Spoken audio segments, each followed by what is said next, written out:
घरे आई बड़े देखो दिया तो कह के आई हो दादा हम एजे से भेजले रहनी त आटा का टक के ना हो गई तो खाना वाला तू ना खात रहल तब तारा के खियावत रहनी भैया लेकिन ये ऐसा गलती को कैल बड़न कि हम देखो तनी तो पहचाने में नहीं खानावा औरत ये कहत दिया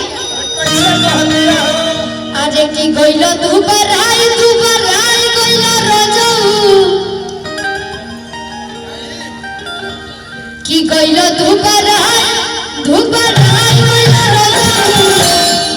अरे पवन सवतिया जादू मोरल सहो हादू बधाई गइलो रोजऊ भैया की गइलो तू बराई गइलो रोजऊ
भैया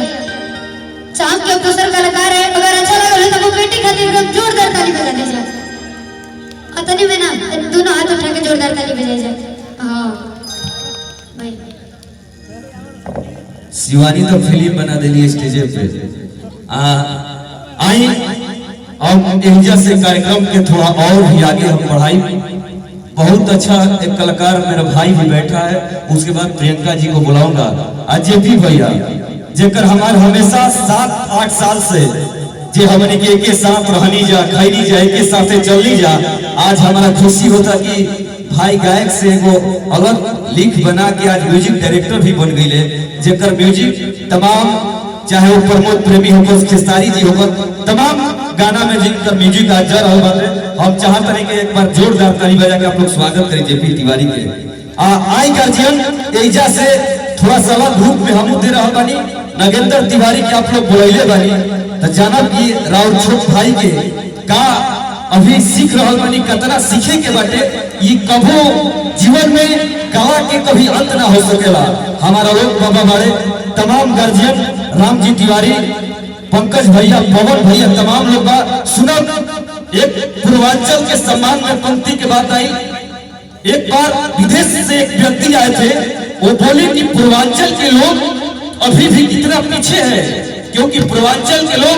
मिट्टी के प्याली में चाय पीते हैं और हमारे विदेश में लोग चीनी मिट्टी के प्याली में चाय पीते हैं गार्जियन आपका छोटा भाई 4 पंक्ति बोला और उनका रोंगटा खड़ा हो गया था मैंने कहा कि ठीक है आपके विदेश के जो चीनी मिट्टी के प्याली है वो आपकी विदेश की नारी है जो हमारी पूर्वांचल की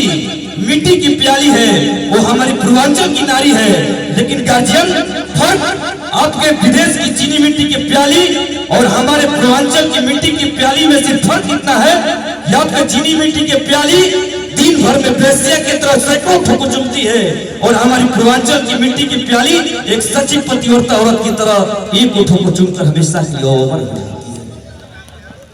यहाँ से मैं शुरू होता हूँ आइए मैं प्रियंका जी को बुलाऊंगा लेकिन एक बार मैं चाहता हूँ कि जो हमारे घर के बेटा जो बॉर्डर पे खड़े हैं एक बार देश के जवानों के नाम पे आप लोग ताली बजा दीजिए और एक शेर मैं समर्पित कर देता हूँ कि एक सिपाही बर्फ में चट्टान के जैसा खड़ा है सुनिएगा गार्जियन एक सिपाही बर्फ में चट्टान के जैसा खड़ा है बर्फ बर्फ में है पाँव पर आंखों में सोले जल रहे हैं, बर्फ में है पाँव पर आंखों में सोले जल रहे हैं, दुश्मनों को देखकर दिल में फफोले जल रहे हैं। वो है अकेला लेकिन 100